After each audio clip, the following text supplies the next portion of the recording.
नमस्कार दोस्तों। एक बार माता लक्ष्मी भगवान विष्णु से मिलने के लिए जाती है और कहने लगती है, प्रभु, जब मैं आपसे मिलने के लिए आ रही थी तो मेरी नज़र मृत्युलोक पर पड़ी। वहां मैंने देखा कि तीन स्त्रियां जो आपस में सहेली थी, उनमें से दो स्त्रियां विधवा होकर के दुखी जीवन जी रही थी, जबकि एक स्त्री सुहागन होकर के अपने पति के साथ सुखी जीवन जी रही थी। प्रभु, यह बात मेरी समझ में नहीं आई, इसलिए मेरे मन में तीन प्रश्न पूछने लगे। अब मैं आपसे यह चाहती हूँ कि आप मेरे तीनों प्रश्नों के उत्तर देकर के मुझे संतुष्ट करने की कृपा करें। मित्रों, इस प्रकार माता लक्ष्मी की बात को सुनकर भगवान विष्णु कहते हैं, ही लक्ष्मी, तुम मुझे अपने तीनों कष्ट बताओ, मैं तुम्हें तुम्हारे प्रश्नों के उत्तर देकर के पूरी तरह संतुष्ट करने का प्रयास करूंगा। अब माता लक्ष्मी कहती है, प्रभु, मेरा पहला प्रश्न है, कौन सी स्त्री समय से पहले विधवा हो जाती है? मेरा दूसरा प्रश्न है, कौन सी स्त्री को जीवन में कभी सुख नहीं मिलता? और मेरा तीसरा प्रश्न है, कौन सी चीज ऐसी है जो एक पत्नी अपने पति को मांगने से भी नहीं देती? मित्रों, इस प्रकार माता लक्ष्मी के पृष्ठ को सुनकर के भगवान विष्णु कहने लगे, तुम जिन स्त्रियों की बात कर रही हो उनमें से दो स्त्रियां विधवा होकर अपना दुखी जीवन जी रही है और वहीं पर एक स्त्री सुहागन होकर के अपने पति के साथ में अपना सुखी जीवन जी रही है। तुम जानना चाहती हो आखिरकार ऐसा क्यों है, तो मैं तुम्हें एक छोटी सी कहानी सुनाता हूँ। इस कहानी को बहुत ही ध्यान से सुनना। आधी अधूरी कहानी सुनने वालों को आधा अधूरा ही ज्ञान प्राप्त होता है, जो जीवन में कभी काम नहीं आता, क्योंकि तुम्हारे तीनों प्रश्नों के उत्तर किसी छोटी सी कहानी में समाये हुए हैं। यदि तुमने ध्यान से सुना तो तुम्हारी तीनों प्रश्नों के उत्तर तो अवश्य मिलेंगे और तुम्हें संतुष्टि प्राप्त होगी। मित्रों, माता लक्ष्मी कहती, प्रभु, मैं आपकी बात से सहमत हूँ, आप कहानी शुरू करो। मैं कहानी को पूरी मन से सुनोगी और जब तक आप कहानी बोलेंगे तब तक मेरा मन किसी दूसरे स्थान पर नहीं जाएगा। तो मित्रों, कहानी शुरू करने से पहले मेरा आप सभी से अनुरोध है कि आप हमारे चैनल को सब्सक्राइब अवश्य करें और कहानी के अंत तक बने रहे, क्योंकि आज की कहानी आपके लिए बहुत ही महत्वपूर्ण होने वाली है। तो आइए आज कुछ नया सीखते हैं। भगवान विष्णु कहते हैं, खेल लक्ष्मी, सबसे पहले मैं तुम्हें उस स्त्री की कहानी सुनाता हूँ जो सुहागन बंद करके सुखी जीवन जी रही है। देखो, जिस सुहागन स्त्री की तुम बात कर रही हो वह स्त्री एक राजा के नौकर की पत्नी है और जिस नौकर की वह पत्नी है उस नौकर को अपनी पत्नी पर पूर्ण विश्वास और भरोसा है कि वह पतिव्रता है, जिसकी महिमा अपने साथियों में बार बार करता है। अब देखो, एक दिन की बात है, उस राजा के नौकर ने अपनी पत्नी की प्रशंसा इतनी की बाद धीरे धीरे फैलते हुए राजा के दरबार तक पहुंच गई। फिर तो राजा ने अपने नौकर को बुलाया और उस नौकर से कहा कि तुम हर किसी से कहते हो कि तुम्हारी पत्नी पतिव्रता है, क्या वास्तव में आपकी पत्नी पतिव्रता है कि आपको पूर्ण विश्वास है? इस प्रकार राजा की बात सुनकर के नौकर कहने लगा, महाराज, मुझे पूरा विश्वास है और पूरे से भी आगे विश्वास है कि मेरी पत्नी पूरी तरह पतिव्रता है। अब उसी समय पर राजा का महामंत्री कहने लगता है, यदि मैं तेरी पत्नी का पतिव्रता धर्म खंडित कर दो तो तुझे क्या सजा मिलनी चाहिए? फिर तो नौकर ने कहा, यदि तुम मेरी पत्नी का पतिव्रता धर्म खंडित कर देते हो तो महाराज मुझे फांसी लगा देना। अब उधर वो राजा का नौकर भी मंत्री से कहता है, यदि महाराज यह मेरी पत्नी का पत्नी उग्रता धर्म खंडित नहीं कर पाए तो इनको सजा क्या मिलनी चाहिए? तो राजा ने कहा कि मंत्री को भी फांसी की सजा दी जाएगी। फिर भगवान विष्णु कहते हैं, लक्ष्मी मंत्री ने स्वीकार कर लिया और नौकर से पूछा कि क्या वस्तु लाओ जिससे तो मारने की मैं तेरी पत्नी का धर्म खंडित करने में सफल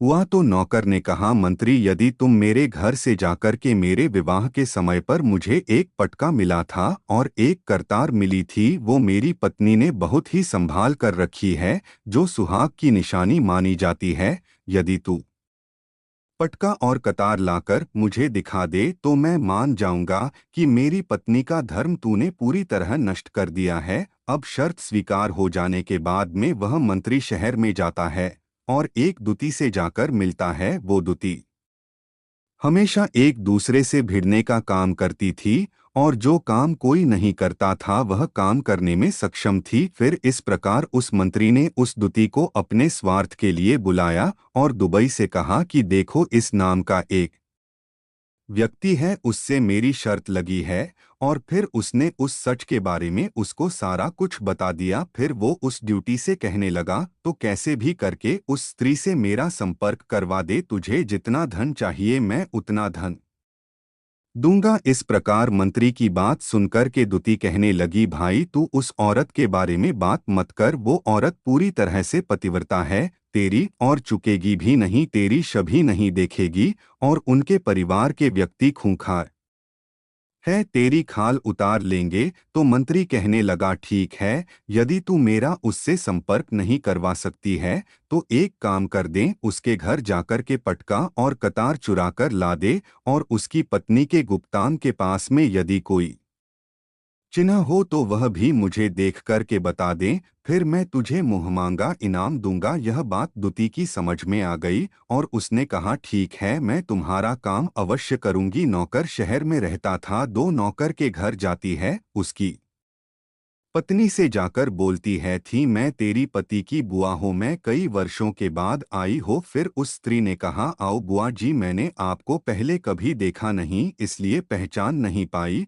और इस प्रकार उस ड्यूटी को उस नौकर की पतिव्रता स्त्री ने बहुत बड़ा सम्मान दिया, मगर उसे क्या मालूम था कि यह उसके साथ में छल करने आई है। अब भगवान विष्णु कहते हैं, लक्ष्मी इस प्रकार वह दूती उस पति स्त्री के साथ में 2 दिन तक रुकी। जिस समय वह स्त्री स्नान करने लगी तो दूती उठकर के उस पतिव्रता के कमर मलने लगी। उस पतिव्रता स्त्री ने बहुत मना किया, फिर भी वह ड्यूटी नहीं मानी और कहने लगी, मुझे तो बेटी से भी प्यारी लगती हो तो मना मत करो। काफी दिनों के बाद में मेरी तुम्हारी मुलाकात पहली बार हुई है। अब ऐसा कहकर कि वह ड्यूटी मुख पर हाथ फिराने लगी। फिर आंखों को धोने के बहाने से उस दूती ने उस पतिव्रता स्त्री की आंखों पर पानी मार दिया और उस स्त्री की आंखें बंद हो गई। इस प्रकार गुप्तांग के पास में जांघ पर उस स्त्री के एक तिल था, जो दूती ने देख लिया, बस उसका काम बन गया। उधर ही स्नान करने के बाद में जब वह पतिव्रता स्त्री रसोई में खाना बनाने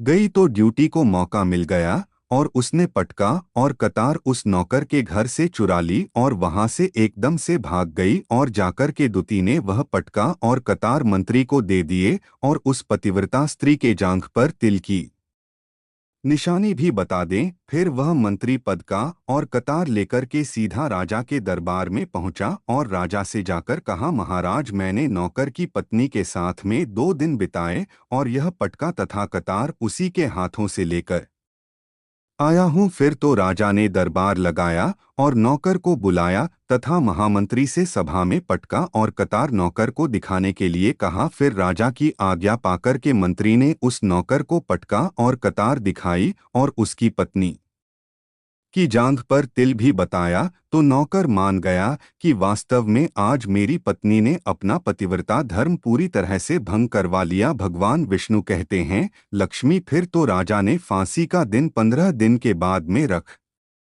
दिया और कहा कि नौकर को 15 दिन के बाद में फांसी पर चढ़ाया जाएगा। और इस प्रकार से नौकर से उसकी अंतिम इच्छा पूछी तो नौकर ने कहा कि मैं अपनी पत्नी से अंतिम बार मिलना चाहता हूँ। इस प्रकार राजा ने उस नौकर को आज्ञा दी कि ठीक है, तुम अपनी पत्नी से मिल सकते हो। फिर नौकर अपने घर गया और अपनी पत्नी से कहा कि आपने मेरे साथ में बहुत बड़ा विश्वासघात किया। मैंने आपके विश्वास पर मंत्री से ऐसी शर्त लगाई थी कि राजा के दरबार में राजा के सामने मैंने कहा था कि मेरी पत्नी का पतिव्रता धर्म कोई नष्ट कर दे तो मुझे फांसी लगा दे ना। अब मुझे 15 दिन के बाद में फांसी लगा दी जाएगी। मेरे साथ विश्वासघात करके तुमने ठीक नहीं किया। उस पतिव्रता स्त्री ने अपने पति को सारी बात बताई, मगर उसे विश्वास नहीं हुआ और वह राजा के दरबार में पहुंच गया। फिर नौकर राजा के दरबार में पहुंचा तो फिर उसे में डलवा दिया गया।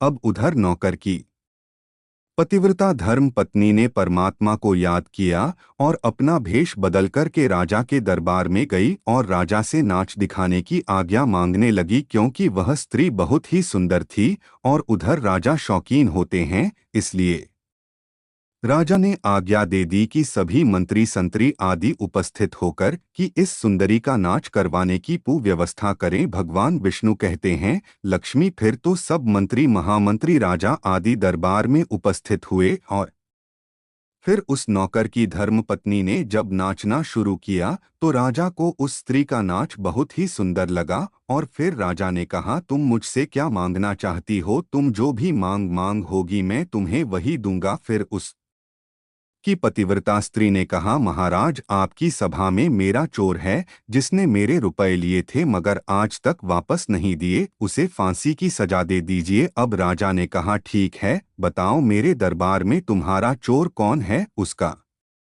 नाम क्या है, मैं उसको फांसी की सजा अवश्य दूंगा। भगवान विष्णु कहते, फिर उस नौकर की पतिव्रता स्त्री ने कहा, महाराजा, आपका मंत्री मेरा चोर है, आप इनको फांसी की सजा अवश्य दें। अब उधर जैसे ही मंत्री ने सुना कि यह सुंदरी मुझे अपना चोर बता रही है तो मंत्री कहने लगा, महाराज, मैं कसम खाकर कहता हूँ कि मैंने इसका कभी कुछ नहीं चुराया है, मैंने इसे आज तक कभी देखा ही नहीं है, तो मैं चोरी कैसे कर सकता हूँ? मैंने आज तक इसकी शक्ल ही नहीं देखी है। अब भगवान विष्णु कहते हैं, लक्ष्मी, जैसे ही मंत्री ने कहा कि मैंने सुंदरी की आज तक शक्ल ही नहीं देखी है तो वो सुंदरी कहने लगी, महाराज, यह मंत्री मुझे जानता नहीं है, तो आप इसे यह पूछो कि यह पटका और कतार कहाँ से लाया था। मैं उस नौकर की पत्नी हो जो आपके यहाँ पर नौकरी करता है और आप मेरे निर्दोष पति को फांसी चढ़ाने वाले हैं।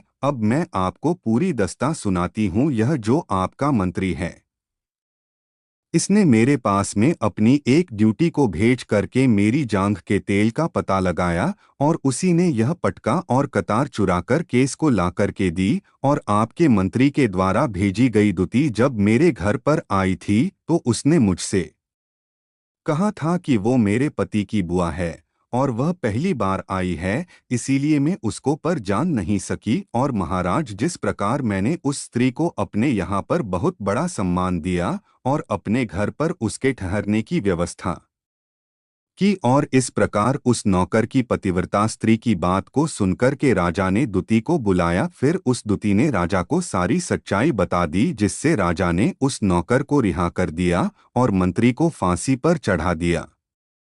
भगवान विष्णु कहते हैं, हे लक्ष्मी, इस प्रकार उस नौकर की पतिव्रता स्त्री ने अंत में राजा से कहा, महाराज, मैं अपने पति से बहुत प्यार करती हूँ, मैं चरित्रवान स्त्री हूँ, कभी भी मैं अपने पति का नाम तक अपने मुंह से नहीं लेती। भगवान विष्णु कहते हैं, लक्ष्मी, मेरी कहानी पूरी होती है, अब तुम अपने तीनों प्रश्नों के उत्तर सुनो। तुम्हारा पहला प्रश्न था, कौन सी स्त्री समय से पहले विधवा हो जाती है?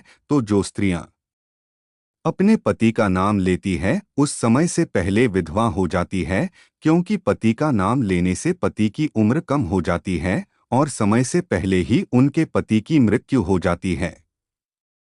ऐसी स्त्रियां जो पति का नाम लेती है समय से पहले ही विधवा होकर के एक दुखी जीवन जीती है। बस यही राज की बात है कि तुम जिन 3 सहेलियों की बातें कर रही थी उनमें से 2 विधवा थी और एक यह नौकर की पत्नी थी जो पतिव्रता स्त्री थी। यह पतिव्रता स्त्री कभी भी अपने पति का नाम मुंह से नहीं लेती थी और उधर वह 2 स्त्रियां जो विधवा होकर जीवन दुखी होकर जी रही है, वह हमेशा अपने पति का नाम लेकर ही बुलाती थी, जिसकी वजह से उनके पति की उम्र कम हुई और फिर वह दोनों स्त्रियां समय से पहले ही विधवा हो गई और आज वो दुखी जीवन जी रही है। इसलिए कभी भी स्त्रियों को अपने पति का नाम अपने मुंह से नहीं लेना चाहिए। अब तुम्हारा दूसरा प्रश्न था, कौन सी स्त्री को जीवन में कभी सुख नहीं मिलता है? तो समझ लो, जो स्त्रियां अपने पति के बिना अनुमति के किसी तीर्थ स्थान या उत्सव में जाती हैं, उनके जीवन में कभी सुख नहीं आता। ऐसी स्त्रियां जीवन पर